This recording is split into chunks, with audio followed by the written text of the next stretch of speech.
Le 11 novembre 1918, à 11h11, le caporal Cellier a sonné le cessez-le-feu. Cessez-le-feu.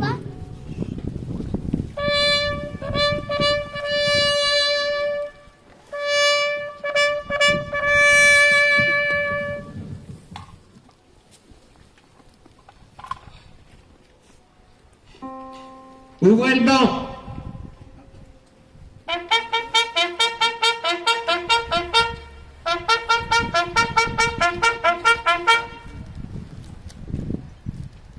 Dépôt de gerbe par M. Bianchin, maire de la commune, et par M. Bourgeois de l'Union des sociétés patriotiques.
Lecture du message par M. Le Bourdieu.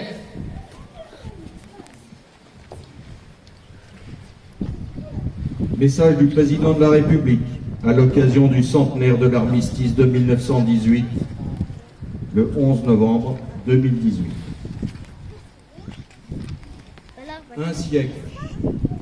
Un siècle que l'armistice du 11 novembre de 1918 est venu mettre un terme au combat fratricide de la Première Guerre mondiale.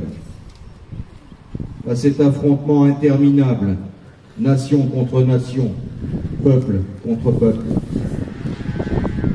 Avec ses tranchées pleines de boue, de sang et de larmes, ces orages de feu et d'acier qui grondaient par tous les temps et déchiraient les ciels les plus calmes, ces champs de bataille éventrés et la mort omniprésente. Le 11 novembre 1918, un grand soupir de soulagement traverse la France. Depuis Compiègne, où l'armistice a été signé à l'aube, il se propage jusqu'au champ de bataille.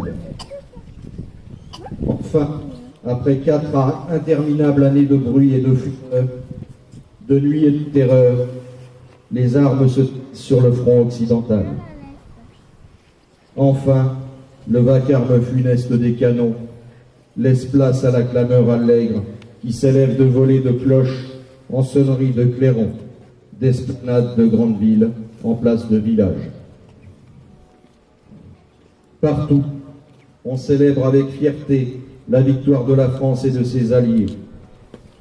Nos poilus ne se sont pas battus pour rien. Ils ne sont pas morts en vain. La patrie est sauvée. La paix, enfin, va revenir. Mais partout aussi, on constate le gâchis et on éprouve tant plus de deuil. Là, un fils pleure son père. Ici, un père pleure son fils.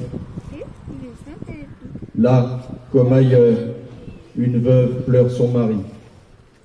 Et partout, on voit défiler des cortèges de mutilés et de gueules cassées.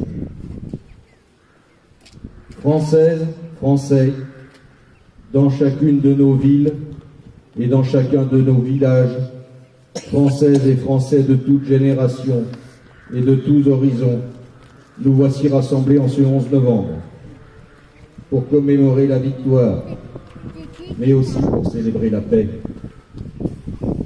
Nous sommes réunis dans nos communes, devant nos monuments aux morts, pour rendre hommage et dire notre reconnaissance à tous ceux qui nous ont défendus hier, mais aussi à ceux qui nous défendent aujourd'hui jusqu'au sacrifice de leur vie. Nous nous souvenons de nos poilus morts pour la France, de nos civils dont beaucoup ont aussi perdu la vie, de nos soldats marqués à jamais dans leur chair et dans leur esprit, de nos villages détruits, de nos villes dévastées. Nous nous souvenons aussi de la souffrance et de l'horreur de tous ceux qui ont quitté leur terre et sont venus d'Afrique, du Pacifique et d'Amérique sur ce sol de France qu'ils n'avaient jamais vu et qu'ils ont pourtant vaillamment défendu. Nous nous souvenons de la souffrance et de l'honneur des 10 millions de combattants de tous les pays qui ont été envoyés dans ces combats terribles. Françaises, Français, nous sommes aussi unis en ce jour dans la conscience de notre histoire et dans le refus de sa répétition. Car le siècle qui nous sépare des terribles sacrifices des femmes et des hommes de 14-18 nous a appris la grande et de la paix. Nous savons avec quelle force les nationalismes, les totalitarismes peuvent emporter les démocraties et mettre en péril l'idée même de civilisation. Nous savons avec quelle célérité l'ordre multilatéral peut soudain s'écrouler. Nous savons que l'Europe unie, forgée autour de la réconciliation de la France et l'Allemagne, est un bien plus fragile que jamais. Vigilance.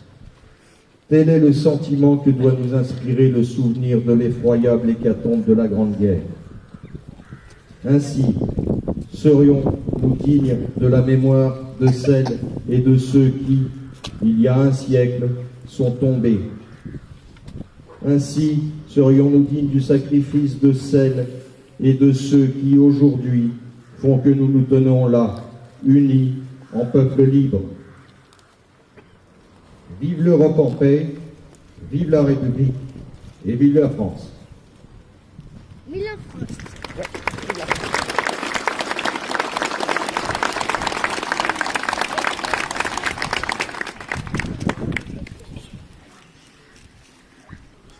Mort pour la France, 11 novembre 1918. Adjudant Émilien Mougin, 1er régiment de Spahi, mort pour la France au Mali, le 21 février 2018, 32 ans. 22 ans. Mort pour la France. Maréchal des logis Timothée d'Ernoncourt, 1er régiment de Spahi, mort pour la France au Mali, 21 février 2018, 33 ans. Mort pour la France. Caporal Boguz Pochilski, 2e régiment étranger d'infanterie, mort pour la France en Irak, le 21 mars 2018, 31 ans. Mort pour la France. C'est qui dit mort pour la France? C'est qui le père de Gabriel? Déjà, Maintenant, nous allons écouter la musique. Gabriel est dans la classe.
Merci.